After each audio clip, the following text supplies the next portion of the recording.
Présenter donc mes intervenants. Alors on a ici Muriel Barnéou, vous êtes présidente directrice générale de DocaPost, qui est une filiale donc, du groupe La Poste. Vous êtes spécialiste du numérique. À côté de vous, donc Hubert Mongon, on a parlé tout à l'heure un petit peu, un des intervenants a évoqué donc McDonald's. Vous êtes vous, Hubert Mongon, donc senior vice-président ressources humaines de McDonald's France et Europe du Sud.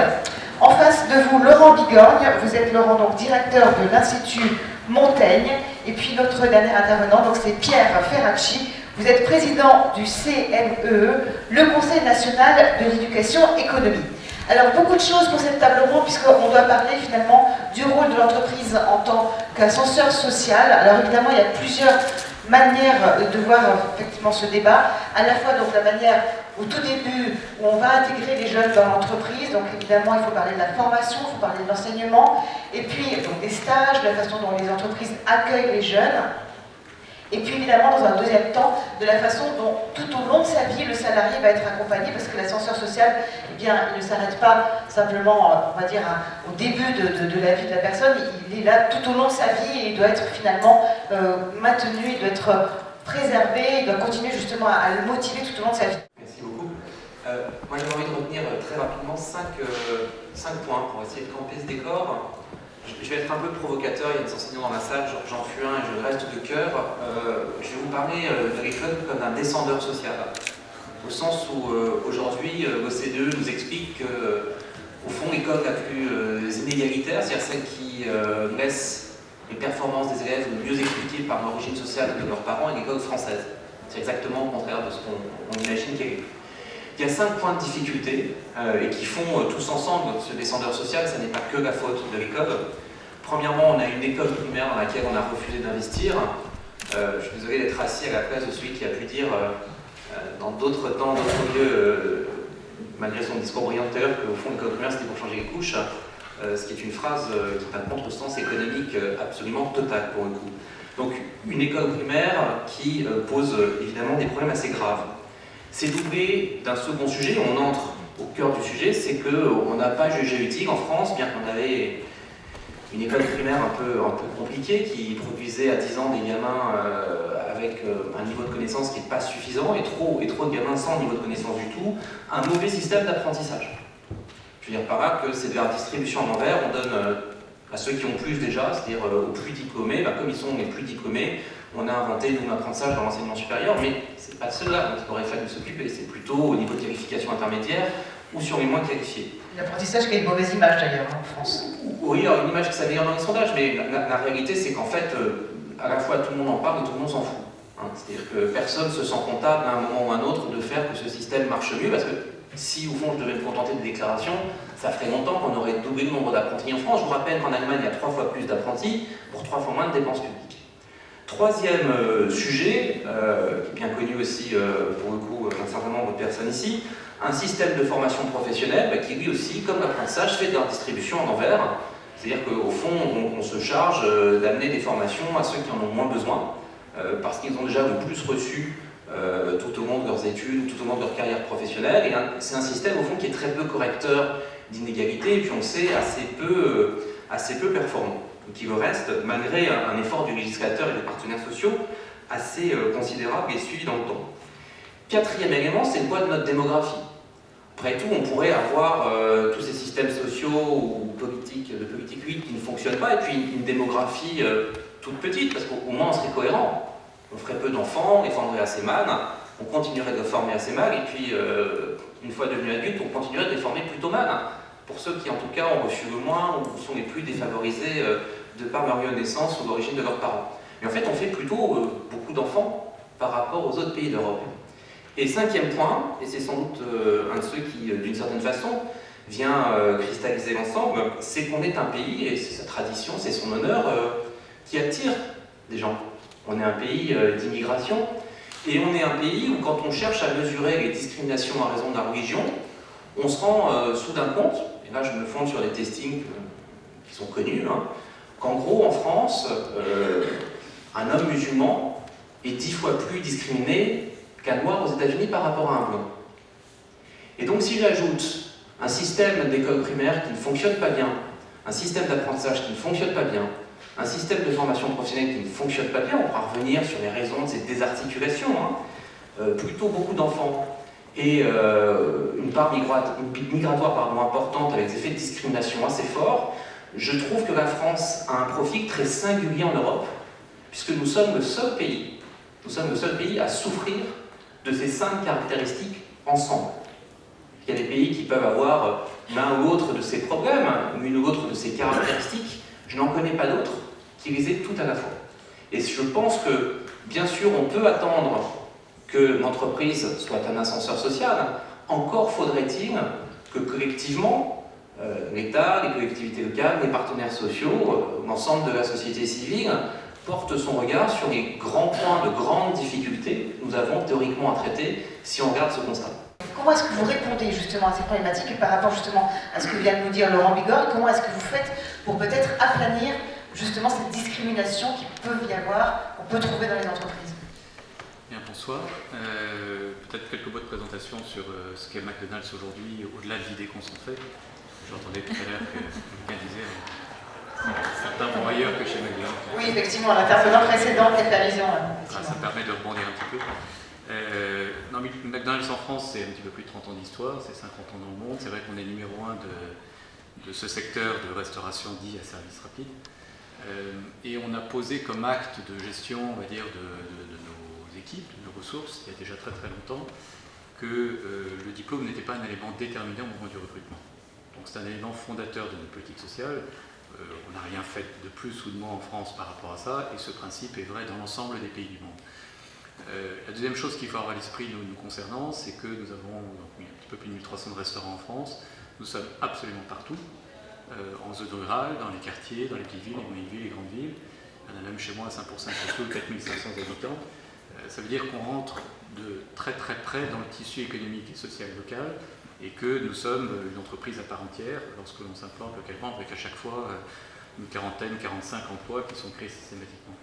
Quand vous additionnez le principe selon lequel effectivement le recrutement est local et le principe selon lequel le diplôme n'est pas un élément déterminant au moment du recrutement, ça veut dire qu'on va faire un énorme travail évidemment de sélection au moment de l'embauche.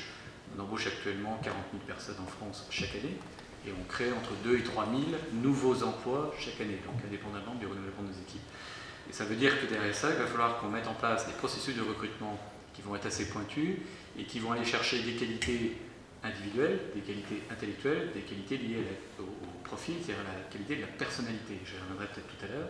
Et sur ces critères-là, on essaie de trouver les besoins qu'il nous faut pour pouvoir répondre au métier qui est le nôtre, c'est-à-dire servir 1 600 000 clients par jour, avec un standard qualité et hygiène qui soit évidemment au top, et avec un temps de service qui est de 3 minutes 30 par personne, par client.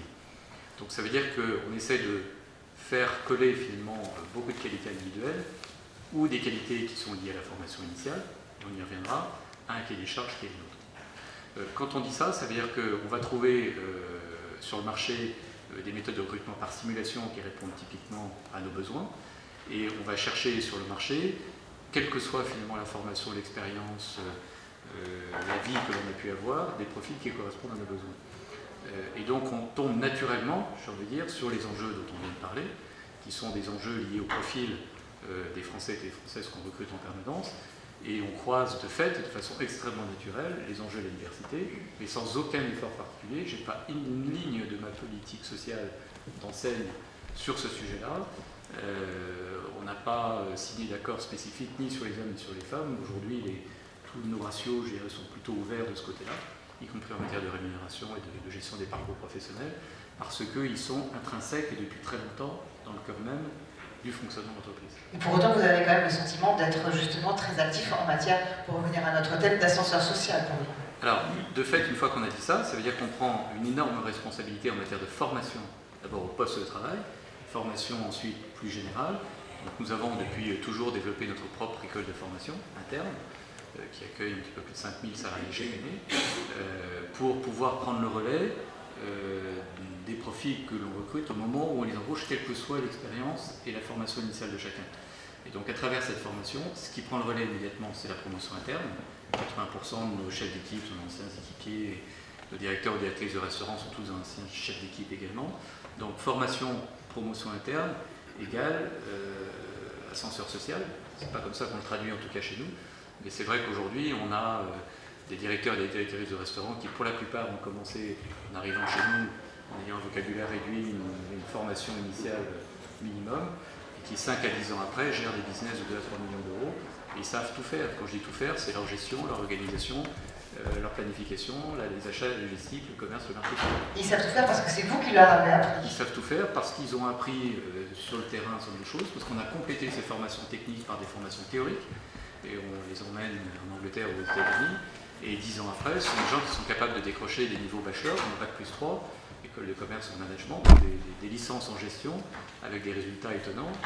Et moi qui les côtoie tous les jours, c'est vrai qu'on a la chance de côtoyer des équipiers qui arrivent et qui sont comme ceux qu'on peut imaginer, ceux dont on parlait à l'instant. Et 5 à 10 ans après, on a en face de nous des équivalents diplômés d'école de commerce, Bac+3, avec un bac scientifique à la clé. Et ils sont exactement du même niveau, avec le même niveau de vocabulaire, de perception. Et vous passez à côté, vous n'imaginez pas une seule seconde l'histoire qui était la leur 10 ans plus tôt. Alors, bonjour à tous. Oui. Un mot d'abord sur le C2E. Le Conseil national d'éducation et économie a été créé il y a un peu moins de 2 ans par le ministre de l'Éducation nationale pour rapprocher le monde de l'éducation et le monde de l'économie. Donc c'est une structure qui rassemble à la fois des chefs d'entreprise, des créateurs d'entreprises et puis le monde de l'éducation au sens large, à la fois avec les syndicats, l'administration. C'est passionnant, mais il y a du boulot, il y a du travail. Pour être un peu moins sévère que Laurent, je dirais qu'il y a du travail des deux côtés. Moi je suis fils d'instituteur, les deux parents étaient instituteurs, j'ai un fils dans l'enseignement supérieur et une sœur dans l'enseignement secondaire, donc je vais forcément être un peu moins sévère que lui. C'est un monde qui a besoin de bouger, qui a besoin d'évoluer, qui a besoin de regarder le monde de l'entreprise et de l'économie autrement. Mais je dirais que j'ai tendance à transmettre le même message aux chefs d'entreprise et à ceux qui animent la création de valeur dans les entreprises, parce que les deux mondes s'ignorent un peu. Il y a beaucoup de choses qui ont été faites ces derniers temps. Je pense que la dégradation de l'efficacité de notre système éducatif est un vrai problème. Oui, on est très mal classé maintenant dans tous les classements, PISA et autres. Mais en même temps, on est confronté, si on parle d'ascenseur social et si on veut que demain ça marche mieux, à un problème qui n'est pas simple. Moi, je sors d'un colloque, là, pas loin d'ici à Sciences Po, où on parlait de l'emploi des jeunes, plutôt du chômage des jeunes d'ailleurs. Et on est à une équation qui n'est pas simple. On veut par exemple développer l'apprentissage, Laurent l'évoquait tout à l'heure, et c'est une vraie faiblesse chez nous, c'est mal vu, il y a une culture industrielle, parce que c'est là que l'apprentissage s'est développé, qui est très faible chez nous. Donc développer l'apprentissage, c'est faire la part belle à la présence en entreprise, relativiser la culture générale par rapport à des matières plus opérationnelles. Et en même temps, on sait très bien qu'on vit dans un monde qui se transforme très vite, où nos enfants changeront d'emploi, de fonction, d'entreprise, de territoire beaucoup plus que leurs parents. Et il faut les amener à être agiles. Et l'agilité, ça passe par une culture générale peut-être beaucoup plus forte demain qu'aujourd'hui. D'ailleurs, ça renvoie à un des sujets qu'évoquait Laurent. Je pense qu'une des faiblesses de notre enseignement, c'est pas tant du côté des collèges, puisqu'il y a une réforme qui est en cours, c'est du côté de l'école primaire.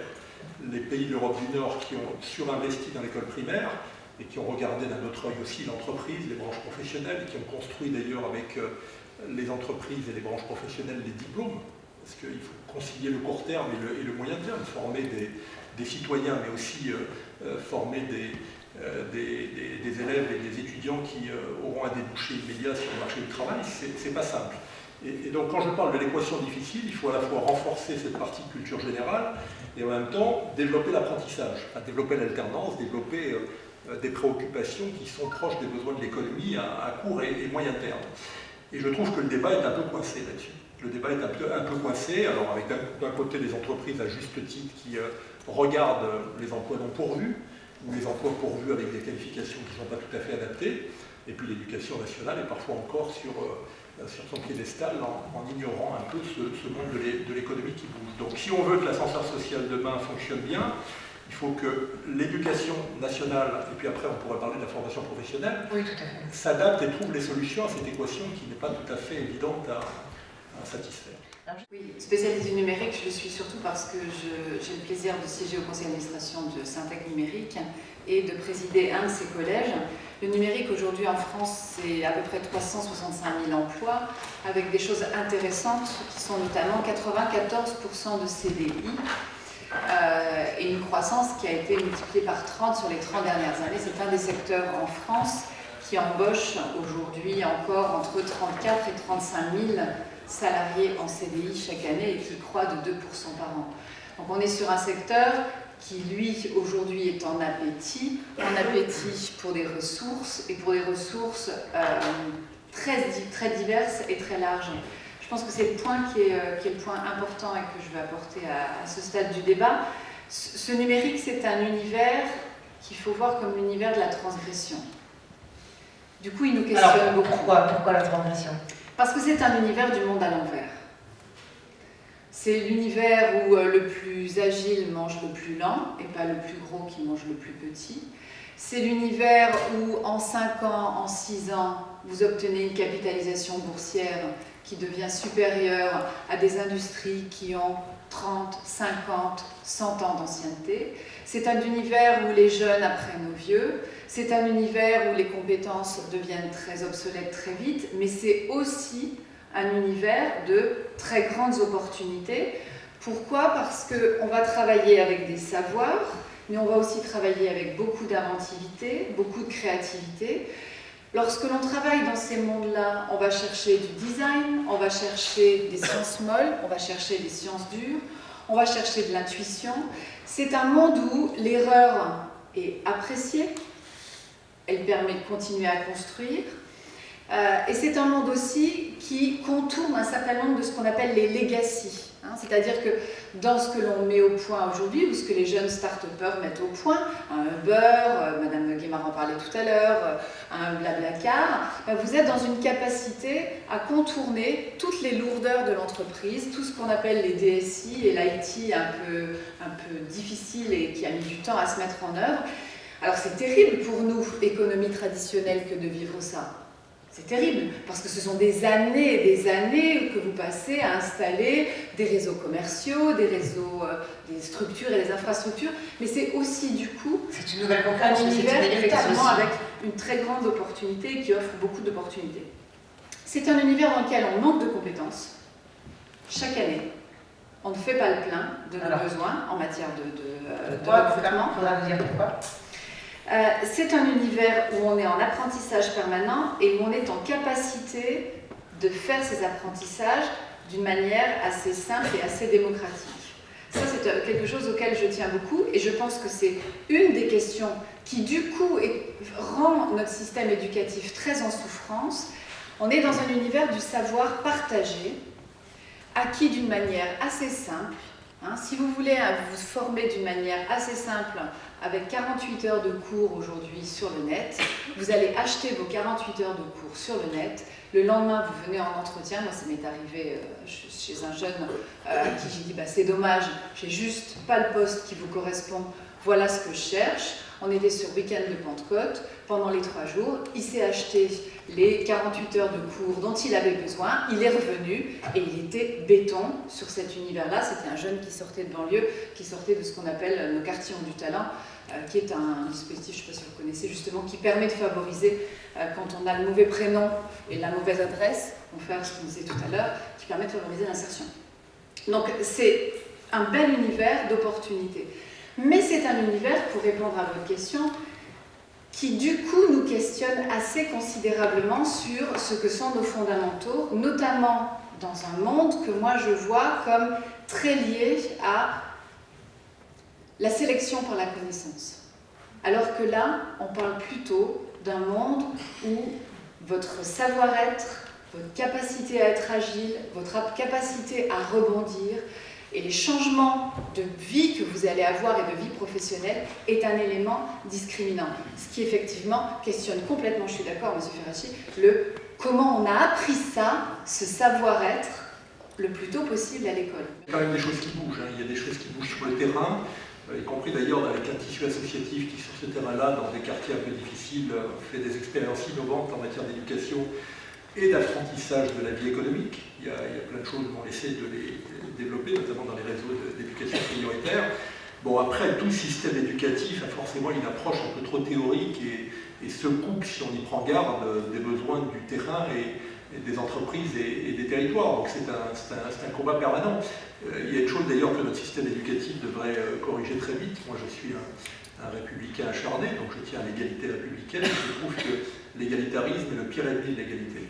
Et qu'à traiter toutes les choses de la même façon, c'est peut-être d'ailleurs de ce point de vue qu'il faut regarder les réformes en cours, à donner les mêmes moyens à tous, et c'est valable dans la formation professionnelle d'ailleurs. Hein, quand on développe, il y a 10 ans, avec les partenaires sociaux d'ailleurs, des deux côtés, les organisations syndicales et les organisations de salariés, le DIF, le droit individuel à la formation, qui est un droit que tous les salariés, dont tous les salariés peuvent bénéficier, le patron salarié comme l'ouvrier le moins qualifié. Mais à l'arrivée, on s'aperçoit que le DIF a été utilisé par ceux qui en avaient le moins besoin, c'est-à-dire par ceux qui connaissaient le système, qui rentraient dans le système, qui connaissaient les codes. Donc, et ça a été un fiasco total, d'ailleurs, au bout du compte, tout le monde le reconnaît aujourd'hui, et on est peut-être parti d'ailleurs pour faire la même erreur avec le compte personnel de formation. Donc, sur le terrain de l'éducation, que ce soit de l'éducation initiale ou de l'éducation continue, il faut veiller à corriger les inégalités et à parfois concentrer les moyens là où il le faut. Je disais tout à l'heure que c'est dans l'école primaire que se joue le destin de la plupart des enfants et donc des adultes. Moi, j'avais été frappé il y a quelques années par l'ouvrage, c'était Luc Ferry qui avait fait un rapport sur l'illettrisme, et qui disait que 80% des gamins qui sortaient de l'école primaire en situation d'illettrisme le restaient toute leur vie. C'est-à-dire qu'on ne rattrape pas le handicap, ou alors on le rattrape d'ailleurs à un coût pour la société qui est exorbitant. Donc ça montre bien que c'est là qu'il faut faire l'effort. Mais il faut faire l'effort de façon différenciée. Le numérique est un bon exemple. Le numérique, je veux dire, on a beau se dire que tout le monde circule sur Internet, utilise un smartphone, ça peut creuser aussi des inégalités si on y prend garde. Il y a quand même quelques codes là qu'il faut connaître, et dans certains milieux sociaux ou dans certains environnements économiques, on est sans doute plus agile qu'ailleurs pour le faire. Ce n'est pas simplement d'ailleurs un problème de hiérarchie financière ou économique. Hein. Ceux qui sont toujours le mieux adaptés au monde qui bouge et au système éducatif qui est en mouvement, ce sont les fils d'enseignants. Ils connaissent les codes et parce qu'ils connaissent toutes les choses trappes du milieu éducatif. Donc il faut qu'on investisse lourdement, mais de façon différenciée. Moi, c'est plutôt pour ça que je plaide en ce moment. C'est un peu comme pour l'emploi des jeunes. L'apprentissage, Laurent en parlait tout à l'heure, ça s'est développé beaucoup dans l'enseignement supérieur ces derniers temps. C'est très bien. Mais dans l'enseignement supérieur, ça n'apporte pas grand-chose. L'alternance existait déjà, elle s'était développée, elle n'a pas besoin de financement public. En Allemagne, ça s'est développé autrement que dans l'enseignement supérieur, et avec beaucoup moins de financement public. Donc il faut qu'on apprenne dans le système éducatif à cibler les priorités et là à mettre des moyens importants pour avancer. Moi je voulais intervenir parce qu'au quotidien, moi je suis chef d'entreprise, hein, donc je m'occupe de la fondation parce que le sujet me motive, mais j'ai les pieds dans la glace comme je dis très souvent au quotidien. Et la fondation a travaillé sur le sujet de l'ascenseur social il y a quelques temps, comme beaucoup d'organismes, Hugo de Montaigne le fait également. Et on avait été frappé, comme tout le monde, sur le sujet de la formation professionnelle. Donc pour dire quoi, l'ascenseur social dépend effectivement de l'éducation nationale au sens large. Là, beaucoup de personnes au sein de cette assemblée ont des avis beaucoup plus pertinents que le mien, mais dépend aussi du monde de l'entreprise en tant que telle. Et là, la formation professionnelle, et je le dirais en tant que chef d'entreprise et participant à différentes organisations patronales aussi, on doit faire une révolution totale.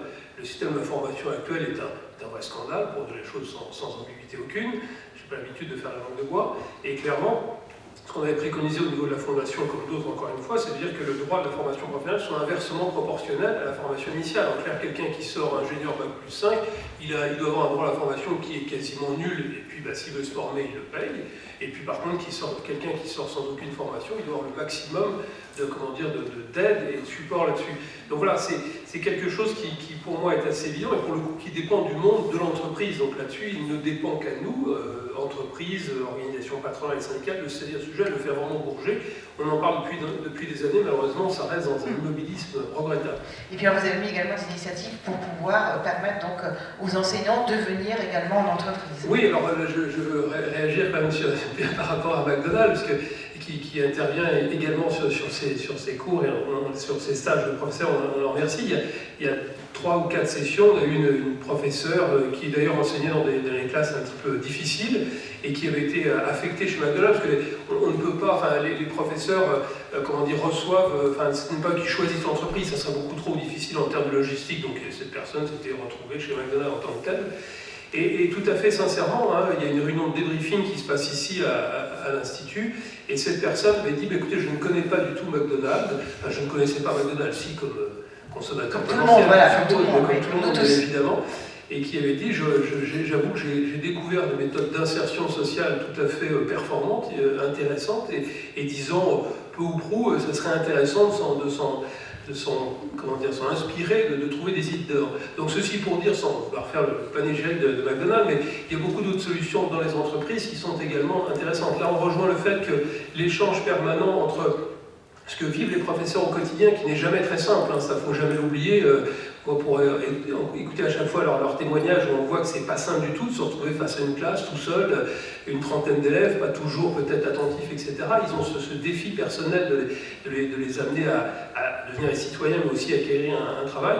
Et bien ça passe par un échange permanent avec les entreprises qui n'ont pas de solution miracle, mais qui quand même, dans certains cas, peuvent amener des choses très concrètes et très terrain. Voilà. Donc l'échange, que les entreprises bougent sur les sujets qui les concernent de l'information professionnelle, et après l'échange entre l'école et l'entreprise, c'est en tout cas une voie de progrès en ce qui me concerne. Parce que c'est intéressant ce que dit Christian, il y a une forme, je ne ferai donc pas non plus panégyrique de McDonald's, c'est pas un adhérent de l'Institut, donc je parle sans être conflicté, mais il y a une forme de condescendance des élites, pas encore, tout va bien, il y a une forme de condescendance des élites françaises par rapport à ce modèle, et je m'y arrête un instant pour essayer de vous donner un peu de profondeur démographique. Il y a en gros, si vous voulez, quand on suit les travaux du CAE, de l'OCDE, on estime qu'il y a 2 millions de gamins qui en France sont aujourd'hui ni à l'école, ni en formation, ni en emploi, entre 15 et 29 ans. Entre 15 et 29 ans, on en produit 150 000 par an. Je vous la fais courte, ça fait en gros un stock de 2 250 000. Si j'admets donc que sur ces 2 250 000, il y en a 2 millions aujourd'hui qui sont hors radar, ça veut dire qu'en gros, quand je sors un gamin du système où il n'est ni à l'école, ni en formation, ni en emploi, mon taux de performance pour ramener ces gens-là vers la socialisation, l'activité économique, c'est 10%. 10-11%. Et on nous dit toujours c'est 150 000 par an, et puis ensuite on les oublie parce qu'on ne sait pas vraiment ce qu'ils deviennent. On sait que ces gens-là, on arrive à les insérer dans une vie, un circuit économique classique, pour 10 à 11-12% d'entre eux. C'est ça que ça veut dire. Et les autres alors ? Et les autres, ils disparaissent de l'écran. Alors ça va nourrir une économie grise, ça donne évidemment des trajectoires de vie que vous imaginez bien. Et puis on attend des fournées de contrats d'avenir dans le meilleur des cas et plein d'autres choses pires dans la plupart des autres cas. Donc, il faut quand même qu'on en ait conscience, parce que c'est ce que ça veut dire, avec tout ce que ça porte. Et il y a très peu d'entreprises qui parviennent à faire ce travail, dont on va quand même bien dire qu'il est un peu ingrat, qui consiste à prendre des publics peu formés, qui consiste à prendre des publics dont généralement pas grand monde ne veut. En tout cas, je vois pas immensément de monde se battre au portillon pour faire venir ce public-là, l'accompagner, aider à effectivement entrer dans une démarche qui soit une démarche très positive. Dans un contexte où, pardon d'être politiquement incorrect et de le redire ce soir, une des seules mesures à prendre, si vous voulez améliorer l'insertion des publics les moins qualifiés, et je sais que je vais pas faire plaisir en le disant, mais c'est la réalité, il faut baisser assez considérablement le coût du travail, parce qu'on ne peut pas à la fois fournir autant de non-qualifiés au marché du travail et administrer un prix du travail qui est déconnant, pardon de le dire de façon triviale, par rapport à leur productivité moyenne. C'est juste dire à des jeunes, écoutez, on vous met au pied de l'escalier, ça tombe assez mal, la première marche fait 2 mètres, enfin bon courage, on se retrouve dans 35 ou 36 ans, hein, au moment où il faudra liquider. Donc il y a quelque chose qui ne fonctionne pas, et ce sont les mêmes aujourd'hui, ce sont les mêmes qui sont inflexibles sur ce prix du travail à l'entrée, et ce sont les mêmes qui, évidemment, empêchent toute réforme du système éducatif. Donc ça ne va pas, il y a trop d'insiders dans le système, il y a trop de gens qui ont intérêt à ce que ça ne change pas, et il y a un moment où il faut ne pas céder au terrorisme et dire les choses. On a un prix, objectivement, du travail le moins qualifié en France qui est déconnant par rapport au nombre de jeunes non qualifiés qu'on peut avoir en stock et en flux. On retrouve ce qu'on disait tout à l'heure, enfin on disait quoi un peu tout à l'heure qui était assez, pour vous faire un peu sourire, mais on découvre que les patrons ou les entrepreneurs ou les responsables ne sont pas que des gens sanguinaires qui se nourrissent du malheur de leurs salariés. J'espère qu'on ne le découvre pas trop quand même, qu'au-delà des effets d'estrade, on en était tous convaincus depuis longtemps, et qu'on a suffisamment confiance les uns dans les autres pour savoir qu'on assume tous une part très importante de l'ensemble de nos systèmes de cohésion sociale. Et vous le retrouvez dans l'univers numérique avec des choses type École 42, avec des choses type Web Academy. On peut en penser ce qu'on veut. Certes, ce sont des entrepreneurs dont le souci est de pouvoir former des jeunes qui seront en capacité d'intégrer leurs entreprises, mais qui néanmoins vont aller les chercher dans des endroits où ils ont décroché et où ils sont totalement en perdition par rapport au système dont vous parliez tout à l'heure. C'est ce point-là que je voulais partager. Et moi, j'ai 2 alertes que je veux partager avec vous, parce que vous êtes les sachants et les gens qui peuvent réfléchir à ça. La première, c'est que ce monde numérique est un monde très sympa, avec des valeurs, avec des moyens, mais les GAFA, Google, Apple, Facebook et Amazon, c'est 1350 milliards de capitalisation boursière pour 250 000 emplois. Voilà. 250 000 emplois, c'est moins que la Poste. Je parle du monde entier. Donc, si on ne s'attelle pas au sujet, on va avoir un gros problème. Et quand on continue à avoir un système de financement du collectif, et je pense notamment à la formation dont parlait Christian tout à l'heure, qui s'appuie sur la masse salariale, ça vient renchérir encore notre coût du travail, qui est déjà dans ces économies-là un sujet challenging, en tout cas un sujet à regarder. Ça, c'est la première alerte. Il faut que dans un univers comme celui dans lequel on entre, on soit capable d'aller lever la valeur et d'aller lever les financements des systèmes collectifs sur d'autres éléments, d'autres assiettes que les assiettes traditionnelles, sinon on se tire une balle dans le pied. Et la deuxième alerte que j'ai, c'est que je pense que pousser à l'extrême, quelque chose qui est très sympa aujourd'hui, qu'on appelle l'économie collaborative dans l'univers numérique, est quelque chose qui questionne profondément la nature du contrat de travail. C'est-à-dire tous entrepreneurs, c'est très bien, c'est beaucoup de liberté. C'est de l'ascenseur social aussi. C'est de l'ascenseur social, mais dans le même temps, il y a une relation du coup qui est très déséquilibrée, me semble-t-il, entre une personne seule, assumant un statut d'entrepreneur, et une organisation qui est une organisation en face qui est très puissante. Je suis très évidemment favorable à ces économies-là. Je suis très attirée par ces économies-là et très sereine, pour autant qu'on soit capable, nous, dans notre univers, de ce côté-ci de l'Atlantique, d'avoir les évolutions d'organisation nécessaires pour ça. Dans le colloque d'à côté, mais le fait par exemple d'avoir des contrats courts, de changer plusieurs fois d'employeur, n'est pas toujours vécu comme de la précarité. Parfois ça l'est, il ne faut pas exagérer. Si c'est formateur, si ça permet d'avoir une évolution professionnelle maîtrisée, changer d'emploi, ça peut être d'abord mieux maîtrisé plus maîtrisé que subi, et ça peut être en vogue demain. Je souligne souvent d'ailleurs, puisqu'on fait le lien avec l'apprentissage, qu'en Allemagne, les jeunes qui sont en apprentissage ne restent pas aussi souvent qu'on le pense avec l'employeur qui les a formés. Ils les forment et après ils vont ailleurs. C'est-à-dire que le contrat court là-bas n'est pas vécu comme de la précarité, parce que la formation est adaptée et qu'elle est plutôt reconnue comme une formation d'excellence. Donc la notion de précarité, il faut vraiment la regarder d'un autre œil aujourd'hui. En tout cas pour moi, elle n'est pas liée forcément à la nature des contrats. Alors, mission et non pas emploi, parce qu'il faut déjà le voir comme ça, en même temps, et finalement en avoir 10 possibles, et puis de voir en fonction des besoins du marché, de sa situation, qu'est-ce qu'on place comme capacité en face des besoins du marché. Et effectivement, je crois qu'il faut, une fois qu'on a dit ça, repenser complètement notre modèle, en fait. C'est-à-dire que les auto-entrepreneurs, les freelances, les Uber n'ont pas les systèmes de sécurité sociale qui vont avec dans leur activité. Donc, qu'est-ce qu'on fait et est-ce qu'on est capable de penser, parce qu'on parle de précarité, mais est-ce qu'on n'est pas capable de penser à un modèle positif, social, j'entends, qui va avec cette évolution qui est la tendance historique. Il y a 25% des travailleurs aux États-Unis qui sont des freelances, donc on va inexorablement vers ça. Qu'est-ce qu'on pense comme modèle? Parce qu'aujourd'hui, oui, c'est une vraie liberté de pouvoir être auto-entrepreneur, mais il y a un vrai problème de chômage, de retraite, de RSI, etc. Donc, est-ce qu'on est capable moi j'entends les débats sur Pôle emploi, je suis complètement affligée aujourd'hui parce qu'on ne pense pas le marché du travail, le monde du travail, le travail, ses évolutions. Et si on veut conserver, vous parlez de notre côté de l'Atlantique, madame, ce modèle aussi, cet équilibre qui est le nôtre, il faut le penser dans cette configuration-là. Et est-ce qu'on en est capable? Alors, peut-être un mot de réponse par Hubert, Moreau. Je vais profiter de cette tribune pour être militant d'une problématique qui est ultra française et qui n'existe absolument pas dans le monde, qui est la question du cumul d'emploi.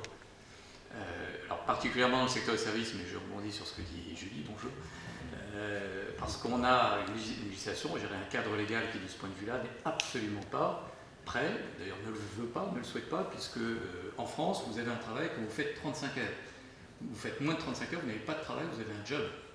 Et quel que soit le job ou la mission, on peut l'appeler comme on veut, on est exactement sur un combat, qui est un combat sur lequel moi je milite depuis 10 ans, mais j'ai l'impression qu'on prêche dans un désert total, et qui pousserait un gouvernement courageux, de droite ou de gauche, de ce point de vue-là, je dirais les sensibilités sont malheureusement les mêmes, à considérer que de travailler chez plusieurs employeurs de façon simultanée, au cours d'une même journée, quelle que soit la durée de la mission du travail, on peut l'appeler comme on veut, n'est pas une hérésie, ça ne provoque pas de la précarité, ça provoque un emploi au bout du bout, qui peut être de 30 heures, de 35, de 40, de 45 heures, et à la limite, qu'est-ce que l'on en a à faire?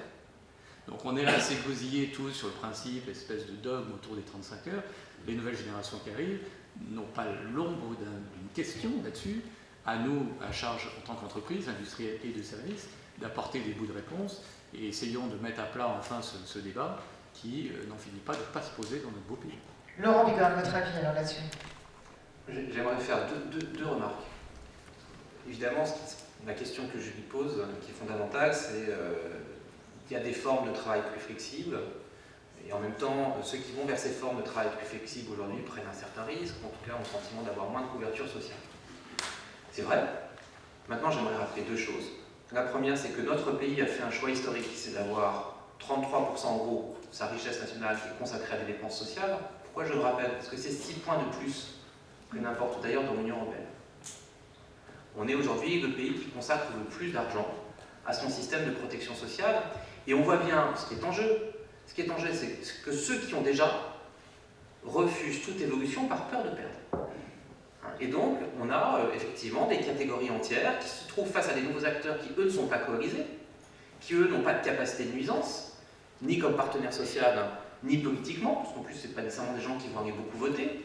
Et donc, effectivement, on a un système, tout le monde dit bien, les uns se taisent, subissent d'une certaine façon, et puis les autres sont assis sur la cassette en espérant que la prospérité continuera de verser parfois assimilé à de la rente. C'est le premier sujet. Puis il y a un deuxième sujet qui est d'ordre générationnel. C'est un peu l'impensé de ce débat. C'est que, évidemment, on parle ici beaucoup de jeunes. On est aussi le pays de l'Europe qui a fait le choix, au fond, et on est un des pays au monde, de consacrer le plus d'argent public à son système de pension. On est le pays où, je dis souvent, ça énerve mes parents, père et ma mère ne payent pas le même taux de CSG que les actifs. Mais au nom de quoi? Si j'étais libéral jusqu'au bout, je dirais, mais de toute façon, il faudrait baisser le taux de CSG de tout le monde. Mais la réalité, c'est qu'il y a un moment ou un autre, on fait des choix générationnels. On nous a menti entre 2007 et 2012 sur la priorité à la jeunesse, on nous a menti entre 2012 et 2017 sur la priorité à la jeunesse, vous avez beaucoup de mensonges. Et puis moi, je suis de moins en moins jeune, donc on ment de moins en moins, c'est peut-être pour ça que je l'accepte. Mais la réalité, c'est qu'on ne peut pas dire aux gens, la priorité, c'est la jeunesse, et comme première mesure de politique publique, faire une réforme des retraites en 2012 qui est profondément inique, inéquitable, dès lors qu'on la considère sous l'angle intergénérationnel. Donc il y a énormément de marge de manœuvre, seulement il faut avoir le courage politique d'aller chercher ces marges, et par ailleurs, il faut aussi poser cette question sous son angle intergénérationnel. Monsieur, une remarque, après je pense qu'on sera malheureusement bientôt arrivé au temps imparti, mais bon, on va quand même essayer de prendre encore une ou deux questions, une ou deux remarques. Yves Dumont, je suis administrateur de société après une carrière de chef d'entreprise. Pour trouver des solutions, on a l'étranger, l'Allemagne par exemple, on a aussi les entreprises comme McDonald's. Je signale d'ailleurs que dans un autre métier très proche, mais différent, le Hôtel Plaza Athénée à Paris, sur des nombres bien plus courts, fait la même politique et c'est dans son intérêt. Parmi les 2 millions ou 2,5 millions de jeunes, 15 à 29 ans, M. Bigorre, est-ce qu'on peut regarder là-dedans des cas de réussite et essayer de s'en inspirer pour tout le monde? Alors je sais bien qu'en France, il y a un vilain tabou, c'est celui des statistiques d'origine. Néanmoins, on sait tous ceux d'entre nous qui connaissent des enfants de réfugiés vietnamiens, cambodgiens ou laotiens, ils ne sont absolument pas dans ces catégories d'enfants sans emploi, sans formation, sans métier. Est-ce qu'il n'y a pas là une piste de recherche, encore une fois, malgré l'affreux tabou sur les origines? Ça, c'est une piste à explorer peut-être. Je ne sais pas si quelqu'un veut rajouter quelque chose. Une autre remarque, peut-être une autre question avant que nous clôturions le débat. Oui, madame. Alors, je vous apporte mon micro si vous voulez. Attends, déjà. Voilà. Alors, Agnès Cyrillini, présidente de l'association, mais aussi maire adjointe en charge des ressources humaines à Saint-Germain-en-Laye. Vous citiez un chiffre, 150 000 jeunes, effectivement, sortent sans emploi, sans formation du collège et ne peuvent rentrer au lycée. Et vous citiez effectivement cet exemple de dire qu'est-ce qu'on fait de ces jeunes? Sachez que les mairies, les villes, les collectivités s'occupent de ces jeunes. C'est notre mission aussi, notre mission sociale. Et notre mission, nous n'allons pas laisser ces jeunes dans les rues pour effectivement accroître la délinquance. Donc les missions d'action locale, les bureaux municipaux de l'emploi s'en occupent. Bien sûr, tout ça est très coûteux. Nous sommes aussi en relation avec des entreprises. Et ce qui nous étonne effectivement, c'est que ces entreprises, parfois, pourraient les embaucher. Mais le coût des charges, l'instabilité fiscale, l'hyper-réglementation, effectivement, empêchent d'embaucher. Et je trouve ça extrêmement dommage. Je pense qu'effectivement, les politiques doivent travailler sur cette question. Il y a aujourd'hui 2 millions de TPE en France. 55% d'entre elles n'ont pas de salariés. Il y a pourtant des besoins. Il y a toute cette jeunesse effectivement employée. Mais tant qu'on aura ce coût des charges sociales, cette instabilité fiscale, cette complexité réglementaire, les entreprises n'embaucheront pas. Et surtout, les TPE n'embaucheront pas. Je trouve ça vraiment très dommage. Une dernière remarque, madame, et on va clôturer notre débat. On est beaucoup désolé, mais malheureusement, oui, je vois beaucoup de mains qui se lèvent, mais bonjour. Toujours difficile, on avait pris par le temps. Donc, je suis Catherine Benamou, je suis enseignante. J'ai fait la maternelle, la primaire, le collège en SECPA. Et actuellement, je suis en Greta et je fais de la formation continue. Et justement, je vous rejoins. Je remercie beaucoup les missions locales, les collectivités territoriales, parce que vous parliez de précarité. Ces personnes, ces jeunes qu'on ne sait pas ce qu'ils deviennent, eh bien ils travaillent, ils essaient de trouver du travail et malheureusement ils reviennent vers la formation continue parce que les entreprises demandent des diplômes, le minimum, le BTS, et ils sont vraiment en grande difficulté pour retrouver une formation continue grâce aux collectivités locales, les missions locales qui les orientent vers le Greta ou d'autres formations. Et je trouve, vous parliez de précarité qui était liée, qui n'était pas forcément liée au cumul, pour moi, il n'est pas lié forcément au cumul des emplois, mais aussi la précarité est liée au diplôme, parce qu'en France, c'est le diplôme qui est exigible vis-à-vis de l'entreprise. Et beaucoup reviennent vers nous parce qu'ils n'arrivent pas, vous parliez d'alternance, ils n'arrivent pas à trouver des entreprises qui les prennent pour faire des formations BTS en alternance ou des formations diplômantes en alternance, parce qu'effectivement, il y a des charges. Merci pour votre témoignage. Une dernière remarque, madame? Vous voulez rajouter quelque chose? Je voulais juste faire part d'une remarque, parce que je vois avec un peu d'ironie que tout à l'heure nous avons eu des interventions très intéressantes sur la question du bonheur, sur la question du bien-être dans les entreprises, et c'était d'ailleurs très important, mais ça serait peut-être très important de faire ces études à l'école, où en fait nous voyons souvent, je suis dans une association qui intervient dans les lycées défavorisés, nous voyons souvent des jeunes qui sont complètement démobilisés, des professeurs qui se donnent un mal de chien mais qui sont malheureux. Il y a là quelque chose qui est important. Il est nécessaire pour eux de retrouver une certaine confiance. Et là, il y a un travail à faire qui dépasse un petit peu ce que nous avons vu peut-être.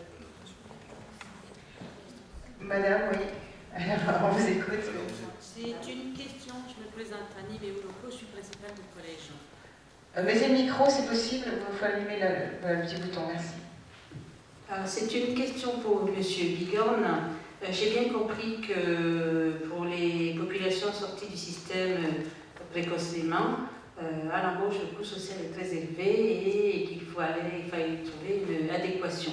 Est-ce qu'on peut imaginer que les efforts que propose le gouvernement aujourd'hui peuvent être mis à la portée de ce type de population ou pas? Question difficile. Je me garderai bien de parler au nom du gouvernement. Le ministre Bigorne. Non, si vous parlez de la réforme du collège, il y avait un point, on regarde toute la caricature et puis tous ceux qui se sont fait plaisir en la commentant, il y avait un point que je trouve très intéressant dans le décret que proposait la ministre, c'était de rendre du temps aux établissements pour qu'ils adaptent leur carte pédagogique, leur offre pédagogique en fonction au fond des publics qu'ils accueillent. Ça me paraît, quand je le dis comme ça paraît, j'allais dire, forcer l'évidence et tout le monde sera d'accord. La réalité, c'est qu'au fond, vous avez des forces très conservatrices dans le système, de gauche, de droite, qui refusent complètement ça, parce que c'est donner du pouvoir au chef d'établissement qui va trancher, parce que c'est casser, entre guillemets, le cadre national, qui est une pure foutaise. On ne vient pas me faire croire que le collège de Crécy-Chouvois a les mêmes contraintes que le collège du 5e arrondissement à Paris. Ça n'est absolument pas vrai. Et je trouve dommage que, pour se faire plaisir politiquement, on est dénaturé par ce débat. Parce que ce débat méritait mieux. C'était un vrai débat. Je pense en plus que la droite a commis une erreur historique, c'est qu'il eût mieux valu, si un jour il doit y avoir une alternance, qu'elle trouva la situation améliorée grâce à ce dispositif au moment où elle arrive au pouvoir, si ça doit être le cas.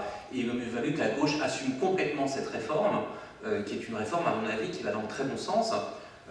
On est allé vers un débat assez stérile, donc on verra bien comment ce décret sera mis en place, mais il faut évidemment, au niveau du collège, je ne pas le même discours sur le primaire, rendre du temps, tout simplement pour adapter encore une fois la carte pédagogique à la réalité des territoires, à la réalité des publics accueillis. Eh bien, ce sera le mot de la fin pour ce débat. Je vous demande de bien vouloir applaudir tous nos intervenants. Et je vais passer la parole donc, à Christian Boyon qui va conclure, je pense, rapidement notre après-midi. Je n'ai certainement pas cherché à faire une synthèse. Les propos ont été très riches, il est 20h05, vous voyez, tout le monde aurait envie de continuer, mais évidemment on doit arrêter à un moment donné.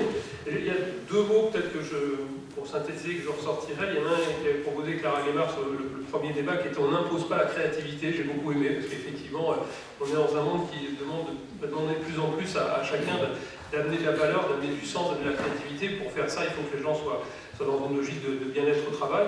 Et puis sur la partie, ascenseur social, vaste sujet, excessivement compliqué, il est clair que les solutions sont multiples, mais là aussi, le monde qui commence aujourd'hui, l'économie collaborative, à mon avis, va vraiment changer les lignes, ouvrir de nouvelles voies, le travail multiple, comme l'a dit Julie Coudry ou différents intervenants, et les choses vont constamment évoluer. Donc soyons bien évidemment optimistes, on a naturellement les moyens de faire évoluer les choses. Ce qu'il faut, c'est encore une fois dans une logique d'évolution et de progression.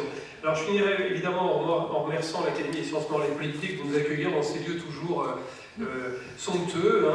Je crois que la salle d'à côté, la salle dans laquelle les académies françaises aussi travaillent, l'Académie a une salle tout à fait particulière qui est rouge, comme le code couleur de l'Académie, mais encore une fois, c'est toujours des lieux qui, moi, je trouve tout à fait précieux. Donc merci à l'Académie des sciences politiques et à l'Institut de France. Et puis, bien sûr, merci à l'Observatoire et à think Tank également d'avoir participé à ce débat. Et donc, je vous passe la parole également pour ajouter quelques mots. Merci beaucoup, Christian. Écoutez, chers amis, me revient le plaisir, l'honneur de mettre fin à cette soirée. Je voulais évidemment remercier nos partenaires. D'abord, l'Institut de France, de nous avoir accueillis dans cette enceinte prestigieuse. Évidemment également l'Académie des sciences morales et politiques, notre partenaire privilégié sur l'événement, la Fondation Croissance Responsable, et bien entendu tous nos partenaires, notamment les partenaires médias et les animatrices de LCI et de la revue Influencia, également tous les intervenants, d'avoir su partager avec nous leurs convictions, leurs passions, de s'être inscrits dans le retour d'expérience, le partage des bonnes pratiques afin d'inspirer les uns et les autres. Et bien entendu, je regrette que Clara Guémard soit partie trop tôt. J'aurais pu partager avec elle le fait que pour aérer cette salle, eh bien, on aurait pu s'inspirer de nos amis du bureau de Barcelone, de l'Observatoire des think tanks, qui ont inventé il y a fort longtemps l'éventail, qui est quelque chose qui évidemment vous paraît peut-être aujourd'hui peu moderne, mais qui, je pense, fera un grand retour prochainement. Enfin, après...